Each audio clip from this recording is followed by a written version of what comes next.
بسم اللہ الرحمن الرحیم الحمدللہ رب العالمین والصلاة والسلام علی سید المرسلین اما بعد السلام علیکم ورحمۃ اللہ وبرکاتہ۔ الحمدللہ آج ہم درسات دینیا کورس سال اول کے ایک نہایت اہم مضمون حدیث کا آغاز کر رہے ہیں۔ اس سلسلے میں ہم معرف الحدیث حصہ دوم کا مطالعہ کریں گے، جس کا نام ہے کتاب الرقاق۔ کتاب ہمیں رسول اللہ صلی اللہ علیہ وسلم کی مبارک احادیث کو سمجھنے، ان پر عمل کرنے اور اپنی زندگی کو سنت کے مطابق ادا کرنے کی جو ہے وہ رہنمائی فرمائے، آمین یا رب العالمین۔ اچھا، آج کی اس پہلی ویڈیو میں ہم باقاعدہ ابواب شروع کرنے سے پہلے چند بنیادی باتیں سمجھیں گے تاکہ آئندہ اسباق کو سمجھنا ہمارے لیے بہت ہی زیادہ آسان ہو۔ آج ہم درج ذیل موضوعات پر گفتگو کریں گے، یعنی کہ حدیث کے جو ہے لغوی معنی، حدیث کے اصطلاحی معنی، حدیث اور قرآن کریم کا تعلق، حدیث کی اہمیت، حدیث کی اقسام، ٹھیک ہے، اور خاص کر کہ کتاب الرقاق کسے کہتے ہیں۔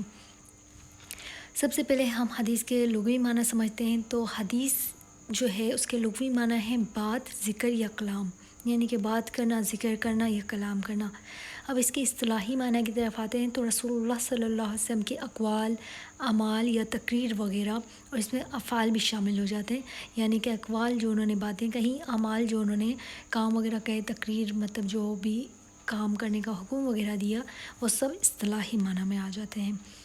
اب ہم اس میں پڑھیں گے کہ اس کے اندر حدیث اور قرآن کا تعلق آپس میں کیا ہے۔ تو قرآن اللہ کا کلام ہے جو وحی کے ذریعے نازل ہوا، جبکہ حدیث جو ہیں وہ رسول اللہ صلی اللہ علیہ وسلم کے اقوال ہیں۔ قرآن کے کلام کی تشریح جو ہے وہ ہمیں حدیث مبارکہ سے ملتی ہے، یعنی ہم جو قرآن پاک پڑھتے ہیں اس کی تشریح جو ہے وہ ہمیں حدیث مبارکہ سے ملتی ہے، اس لیے حدیث کو پڑھنا نہایت ضروری ہے۔ اب ہم جانتے ہیں کہ حدیث کی اقسام کتنی ہیں۔ تو سب سے پہلے تو اس کی 3 اقسام ہیں۔ حدیث قولی، یعنی کہ وہ حدیث ہے جس میں نبی کریم صلی اللہ علیہ وسلم نے کوئی بات کہی ہو۔ اس کے بعد ہے حدیث فعلی، یعنی کہ رسول اللہ صلی اللہ علیہ وسلم کے افعال۔ اس کے بعد ہے حدیث تقریری، یہ کیا ہوتی ہے کہ صحابہ کرام رضی اللہ تعالیٰ عنہ نے کوئی کام کیا اور رسول اللہ صلی اللہ علیہ وسلم نے منع نہیں کیا بلکہ خاموشی اختیار کی، تو وہ کام جائز ہوگا، تو اس کو بولتے ہیں حدیث تقریری۔ اب ہم جانتے ہیں کہ حدیث کی کتنی کتابیں ہیں۔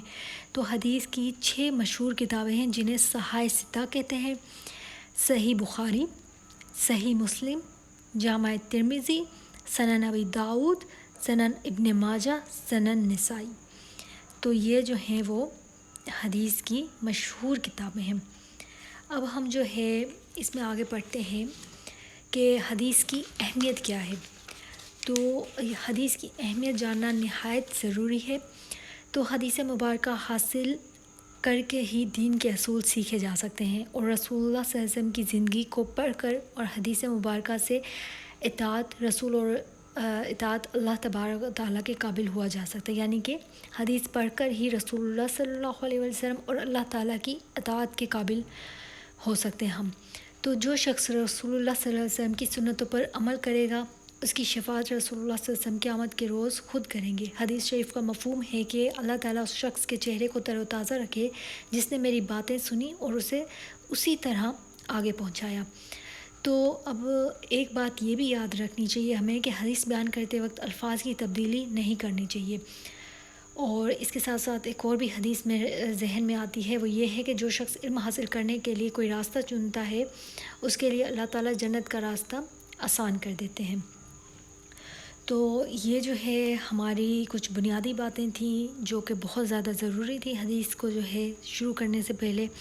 آج کیونکہ ہم صرف تعارفی نشست ہے، یہ تعارف پڑھیں گے، اب ہم پڑھتے ہیں کہ آخر جو ہے معرف الحدیث کے اندر کتاب الرقاق کسے کہتے ہیں۔ تو رقاق جو ہے یہ نکلا ہے عقاق، یعنی کہ اکک سے، ٹھیک ہے، اس کا مطلب ہے نرمی، اور اس کے اندر وہ احادیث ہیں جس سے ہمارے دل نرم ہو جائیں گے۔ دنیا سے بے رغبتی بیان کی جائے گی، یہ بتایا جائے گا کہ دنیا فانی ہے اور آخرت کی طرف توجہ دلائی جائے گی۔ جب دل نرم ہو جائیں گے تو اللہ تعالیٰ کا ڈر بیٹھ جائے گا، دل میں اللہ کے احکامات کو ماننا آسان ہو جائے گا، اللہ تعالیٰ سے تعلق مضبوط ہو جائے گا، اور انسانوں سے حسن سلوک کا معاملہ ہم کریں گے۔ تو پیاری طالبات، حدیث مبارکہ ایک نور ہے یہ صرف اسی کو حاصل ہوگا جو اپنے دلوں کو صاف رکھیں گے۔ تو حدیث پڑھیں اور اس پر عمل کریں۔ اور سب سے آسان طریقہ حدیث کو یاد کرنے کا پتہ کیا ہے؟ وہ یہ ہے کہ اسے اپنی زندگی میں لے کے آئیں۔ جب ہم خود عمل کریں گے نا تو ہم کیا کریں گے کہ اس کو یاد رکھ سکتے ہیں۔ اور اگر ہمیں اپنی اصلاح کرنی ہے نا تو اس کے لیے ہے کہ جو ہم عمل سے دعوت دیں گے نا وہ اس کا زیادہ اثر ہوگا۔ اگر ہمیں معذرت دوسروں کی اصلاح کرنی ہے تو ہم کیا کریں، سب سے پہلے خود اپنی اصلاح کریں، اپنے عمل کے اندر وہ چیز لے کے آئیں، اور عمل سے جو ہم آگے چیز فارورڈ کریں گے اس کا اثر زیادہ ہوتا ہے بظاہر اس کے کہ صرف آپ باتیں کریں۔ ٹھیک ہے، تو اب جو ہے یہاں پر چند کچھ اور باتیں ہیں جو یاد کرنے کے لیے بہت زیادہ ضروری ہیں۔ وہ یہ کہ آپ صلی اللہ علیہ وسلم کے اقوال کو حدیث مرفوع کہتے ہیں۔ میم زبر مر فے پیش وفو عین سکین، مرفوع کہتے ہیں۔ صحابہ رضی اللہ تعالیٰ عنہ کے اقوال کو حدیث موقوف کہتے ہیں۔ میم پیش و مو فے پیش و فو فے ساکن، موقوف کہتے ہیں۔ تابعین کے اقوال کو حدیث مقطوع کہتے ہیں۔ میم زبر کاف مک، کاف جو ہے وہ قلم والا، مک تو پیش و تو عین ساکن، مقطوع کہتے ہیں۔ اور جو آپ صلی اللہ علیہ وسلم نے کہا اور وہ اللہ کی باتیں ہوں اسے حدیث قدسی کہتے ہیں۔ یہ ہم نے بہت جگہ سنا ہے حدیث قدسی، یعنی کہ اللہ تعالیٰ کی وہ باتیں ہوتی ہیں لیکن وہ نبی پاک صلی اللہ علیہ وسلم کے ذریعے ہم تک پہنچائی جاتی ہیں۔ اچھا، محدث حدیث مبارکہ بیان، اچھا یہاں پر دو باتیں اور بھی یاد کرنے کی ہیں۔ وہ یہ کہ محدث کس کو کہتے ہیں؟ وہ شخص جو حدیث بیان کرتا ہے۔ اور مفتی کس کو کہتے ہیں؟ مفتی وہ ہوتے ہیں جو مسائل بیان کرتے ہیں۔ تو یہ چند باتیں ہیں جو آپ نے ذہن نشین رکھنی ہیں، اور اس کے ساتھ ساتھ آپ کو انشاءاللہ تعالیٰ اس کے نوٹس بھی مل جائیں گے۔ میں آپ کے ساتھ جو ہے نیچے لنک شیئر کر دوں گی، تو میری ویب سائٹ پہ جا کے آپ نوٹس بھی اس کے ڈاؤن لوڈ کر سکتے ہیں۔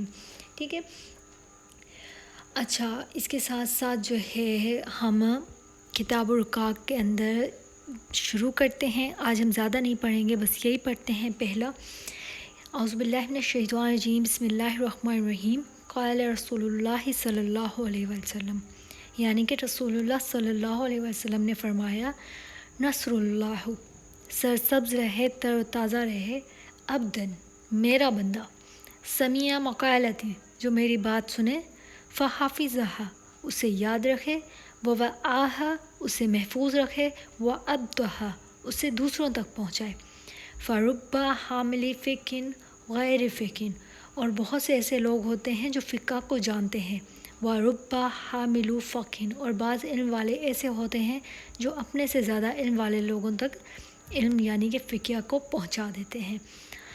تو اس کے ساتھ ساتھ جو ہے انشاءاللہ تعالیٰ یہ ہم پڑھ لیتے ہیں کہ کیسے خوش نصیب ہیں اللہ کے وہ بندے جو رسول اللہ صلی اللہ علیہ وسلم کے ارشادات کو سینہ یا سفینہ میں محفوظ رکھیں اور دوسروں کو سنا کر اور پہنچا کر حضور صلی اللہ علیہ وسلم کی اس دعا کے مصادق بنے۔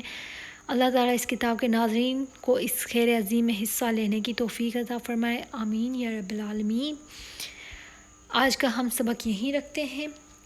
ان بنیادی اصطلاحات کو سمجھنے آپ سمجھیں ان کو، ٹھیک ہے، یاد رکھیں۔ اس کے بعد انشاءاللہ تعالی ہم اگلی ویڈیو میں کتاب الرقاق کا باقاعدہ آغاز کریں گے، جس میں ہم احادیث کو آسان طریقے سے سمجھنے اور اس پر عمل کرنے کی کوشش کریں گے۔